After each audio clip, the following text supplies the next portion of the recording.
হঠাৎ করে হাত পা ঝিনঝিন করা, চোখে দেখতে না পাওয়া, ব্যালেন্স হারিয়ে ফেলা, চলতে না পারা বা সেন্স চলে যাওয়া, এই সমস্ত কিছু নার্ভের অ্যালার্জির লক্ষণ হতে পারে।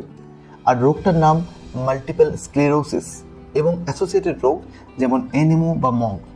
রোগটার নাম হতে পারে আপনি আজকে প্রথমবার শুনলেন, কিন্তু রিসার্চ বলছে প্রতি 300 জন মানুষের মধ্যে একজনের এই রোগ হতে পারে।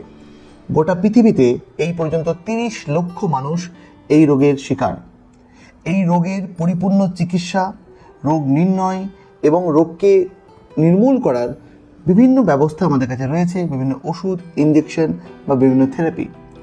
এই রোগের যদি কোনো লক্ষণ আপনার থাকে তাহলে এই রোগটাকে মাইগ্রেন, ফাইব্রোমায়ালজিয়া বা ফাংশনাল প্রবলেম নাটক করছে এরকম বলে উড়িয়ে না দিয়ে নিউরোলজিস্টের সঙ্গে, নিউরো মেডিসিনের ডাক্তারের সঙ্গে পরামর্শ করুন।